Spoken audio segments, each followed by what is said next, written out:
Hello, I'm Selassie and welcome to the Cartels video raid guides. Today we're back in the Bastion of Twilight and we're going to be going over the Twilight Ascendant Council. Now, the Twilight Ascendant Council is 4 bosses of a shared health pool. When you first go in, you'll be faced with Ignatius and Felucius. Ignatius will be tanked on one side of the room, surrounded by the tank and the melee, while Felucius should be tanked on the right side of the room, surrounded by the range that are loosely spread out around him. This is because of Felucius' main ability, Glaciate.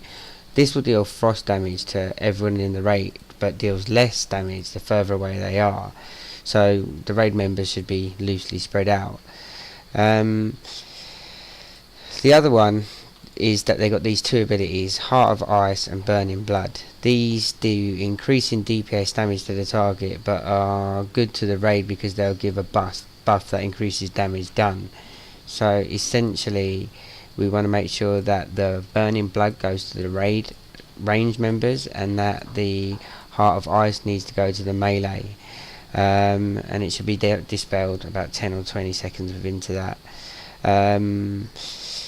The next ability, when Ignatius done Ages of Flames, that's the important one for us to DPS down his shield. He's the guy on the left there, and as soon as Ages of Flames is up, everyone needs to burn his shield down. See, I've got Heart of Ice there, so I'm running it to the melee.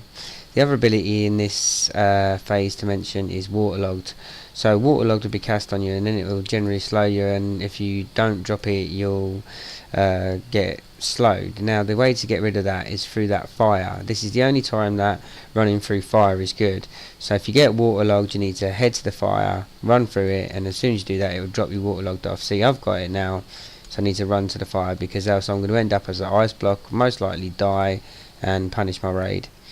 So the other thing is, now you DPS them down, and as soon as you get them to 25%, it's going to push them into the next phase.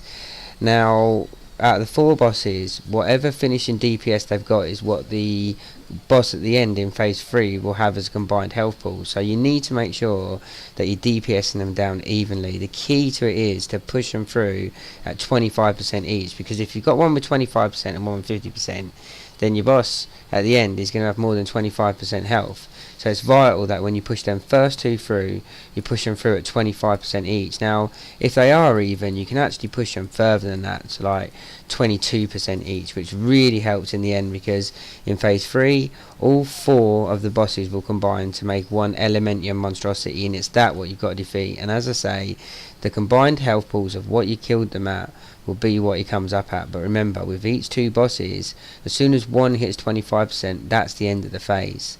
Now you can see we've moved into phase 2 here, so we're fighting Arion and Terrestra. Now this phase is different because there's 2 debuffs that you need to deal with, a grounded debuff and a Syrian winds debuff, which lifts you into the air. Now you need to have either be grounded or in the air to counteract the boss's 2 abilities. One boss will do a lightning crackle, which means that you've got to be grounded, because if you're in the air when there's lightning crackle, it's going to absolutely destroy your health. And there's one that does a quake, so you need to be lifted off the floor when he does his quake. So Arion does the thunder shock, so he's the one that you need to be grounded for, and Terrestra does the quake, so he's the one you need to be lifted for. Generally when you go in, it's always going to be the lifted debuff first, so you're always going to need to get to the whirlwind and get on a cloud, and then as soon as quake happens, then you need to run off and get the grounded debuff. So look, wait, quake's about to happen right now. Terrestra is going to cast quake. There you go, it's gone off. Now I'll be looking to get grounded. Now you have to be careful sometimes, because the grounded and lifted debuffs points will spawn near each other, and especially with the whirlwinds moving around. That's one thing that you need to watch out for in this phase. Again, the key to this phase is ensuring that both of the bosses go down at 25%. You can't have one higher than the other. Say for instance you've done all that good work and got Felucius and Ignatius to 25%, and then you have one of these at 25% and one at 50%, then your boss is going to be at like 37%, and it's going to be difficult for you to get that down before the soft enrage hits in phase 3. So there we go, we phased him. I think we're a bit slack on Arion. Yeah, he was at 31%. So when the monstrosity forms, we'll probably be around about 27% on him. And at this time, as always with my videos, their first kill, so a lot of us were in blues, and it was a tough enrage for us to beat, because he's going to do two things. He's going to just do a damage over time effect, which is going to make it hard for the healers, but then he's also going to pick someone that he's going to lift up and do increasing damage to them. The healers have to divert their attention to him. The tanking strategy would be to tank him sort of in the centre, so the DPS can spread out, so they're away from everyone else and not passing this chain lightning on, but that they don't have to move too much, so they can get maximum DPS on him, because this really is a real big burn phase. You should be saving 3-minute cooldowns to this phase, blowing bloodlust, doing everything.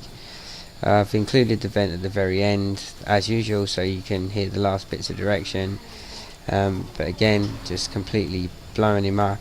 And he's dropping them puddles as the tanks him round, so the tank's being clever, doing it in a clockwise direction around the centre, so we don't have to move too much, and we can keep it controlled like that. But once he's out of space, don't heal me.